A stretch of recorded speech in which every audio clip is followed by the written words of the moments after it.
अब हम इस सवाल को डिकोड करेंगे कि क्या दुनिया की सबसे बड़ी सेना चीन की पीपल्स लिबरेशन आर्मी अंदर से कमजोर हो रही है। यह चर्चा इसलिए हो रही है क्योंकि चीन ने अपने 2 पूर्व रक्षा मंत्रियों को मौत की सजा सुनाई है और इनमें से एक का नाम है वेई फेंघे और दूसरे का नाम है ली शांगफू। और इन दोनों को ही रिश्वत लेने और रिश्वत देने के आरोपों में चीन की एक सैन्य अदालत ने अलग अलग मामलों में फांसी की सजा सुनाई है। यह बहुत बड़ी बात है कि कोई देश अपने 2 पूर्व रक्षा मंत्रियों को फांसी की सजा सुना दे।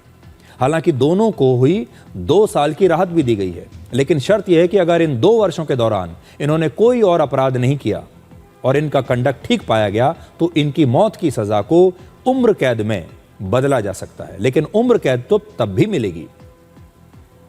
वेई फेंघे को रिश्वत लेने के अपराध में दोषी ठहराया गया, जबकि दूसरे पूर्व रक्षा मंत्री ली शांगफू को रिश्वत लेने और रिश्वत देने दोनों अपराधों में दोषी पाया गया है।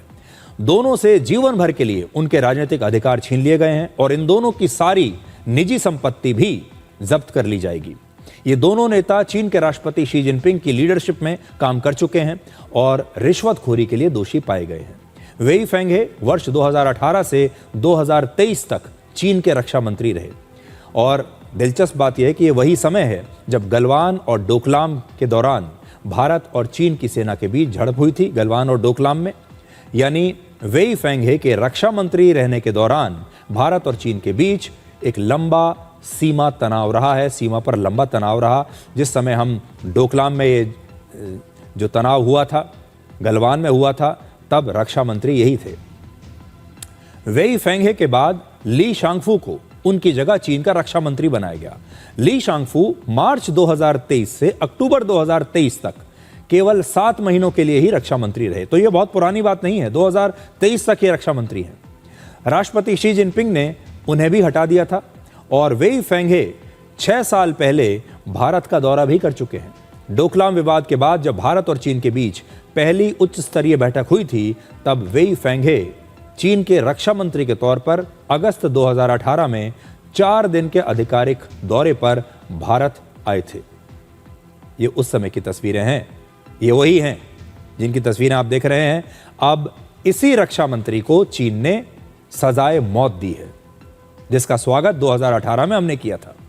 27 और 28 अप्रैल 2023 को दिल्ली में एससीओ के रक्षा मंत्रियों की बैठक में शामिल हुए थे और ये उनकी पहली भारत यात्रा थी। अब जो दूसरे पूर्व रक्षा मंत्री हैं उनको भी देख लीजिए, ये भी भारत आए थे। अभी तक बहुत सारे लोग यही समझते रहे हैं कि चीन में कम्युनिस्ट पार्टी की सरकार है, चीन में डिक्टेटरशिप है, तानाशाही है और इसकी वजह से वहां पर भ्रष्टाचार नहीं होता होगा। लेकिन जिस देश के एक नहीं 2 पूर्व रक्षा मंत्रियों को रिश्वत लेने के मामले में सजाए मौत दी गई हो, वहां भ्रष्टाचार किस स्तर का है इसका अंदाजा आप लगा सकते हैं। और ये पहली बार नहीं है जब चीन में इतने बड़े पदों पर बैठे लोगों को बड़ी बड़ी सजाएं सुनाई गई हैं। इससे पहले चीन की सिक्योरिटी सर्विसेज के प्रमुख को वर्ष 2015 में उम्र कैद की सजा सुनाई गई थी। इस पर भी रिश्वत लेने और पद का दुरुपयोग करने और खुफिया जानकारियां लीक करने का आरोप था। एक बैंकर को वर्ष 2021 में भ्रष्टाचार के ही आरोप में मौत की सजा सुनाई गई। वर्ष 2025 में एक और बैंकर को $157 मिलियन की रिश्वत लेने के आरोप में मौत की सजा मिली और शी जिनपिंग की सरकार में मंत्री रहे गो जुंग वेन को हाल ही में डेथ विद रिप्राइव यानी शर्तों के साथ मौत की सजा सुनाई गई। उन पर भी $38 मिलियन की रिश्वत लेने का आरोप लगा।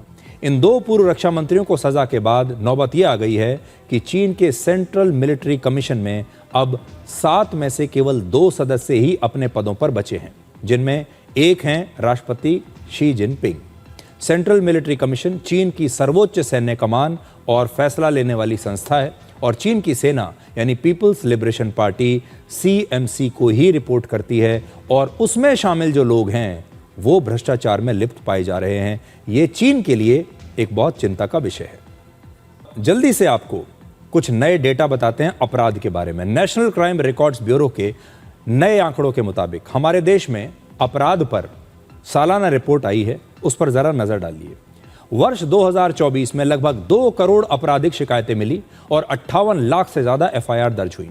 इस रिपोर्ट के मुताबिक भारत में हर 19 मिनट में एक हत्या होती है और हर 18 मिनट में एक बलात्कार होता है। हर 3 मिनट में एक व्यक्ति आत्महत्या करता है और हर 1 मिनट में एक चोरी होती है और हर 5 मिनट में भारत में एक अपहरण होता है। यह है एनसीआरबी का नया डेटा।